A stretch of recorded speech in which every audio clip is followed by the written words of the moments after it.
Hello and welcome to Wise Woman Television. My name is Errity Green and I'm so glad you're here. So today I'm doing an episode on Here on Earth, which is where I break down spiritual principles into earthly truth. And I first encourage you to like and subscribe. Liking ensures other people see this video, and subscribing ensures your own commitment to yourself.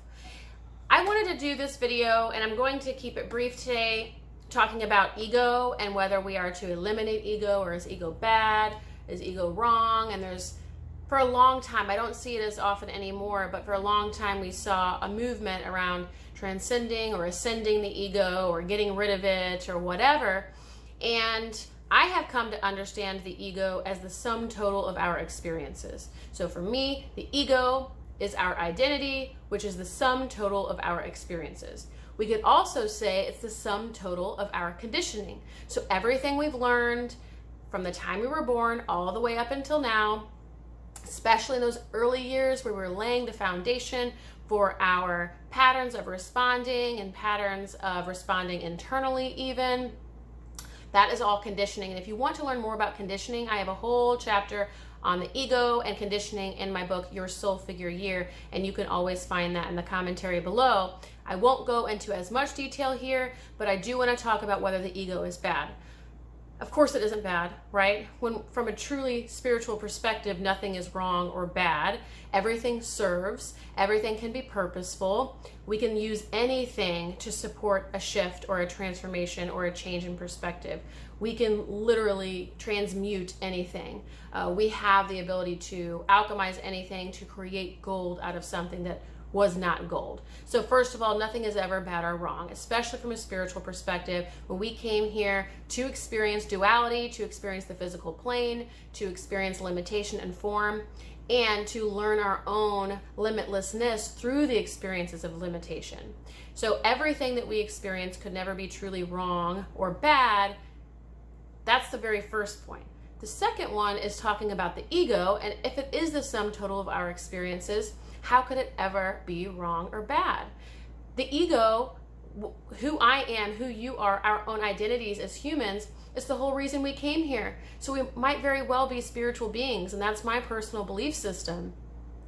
And yet, we came here to experience this particular identity in this particular lifetime. Not separate from soul, necessarily, or separate from being spirit, but we came here as a spiritual being to experience being human. We didn't come here to experience energy or the angelic realms or godfulness or whatever. We came here to experience humanity. So if we are to eliminate our ego, we are eliminating our own humanity. The greater opportunity here is to embrace our ego, which is also embracing our own humanity. And actually, that's where I think that fear or resistance is for most people, is they believe or would like to believe that they can eliminate their own humanity. And from there, it can go deeper.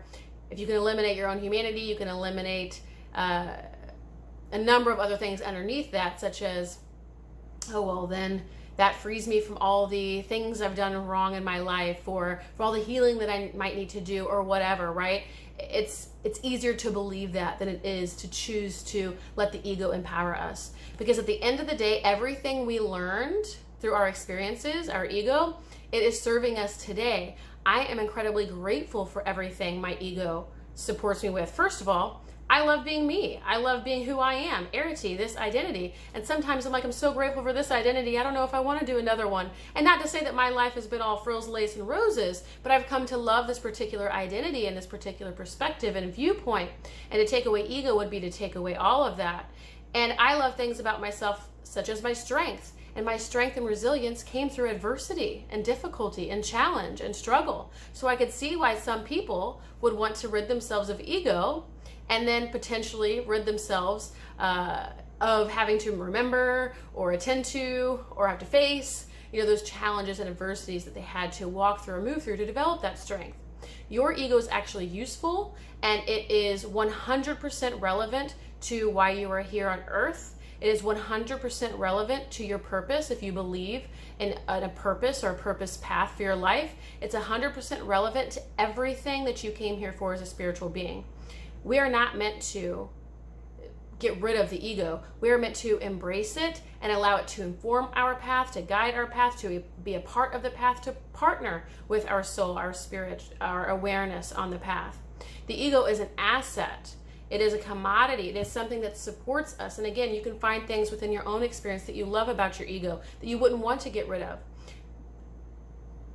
The opportunity is learning what it is you consider strengths as part of your ego, and if you find things that are weaknesses or things you quote unquote don't like, doing the necessary work or transformation or healing to support yourself to find the light aspect of it, the other side of it, right? There's always two sides to the coin.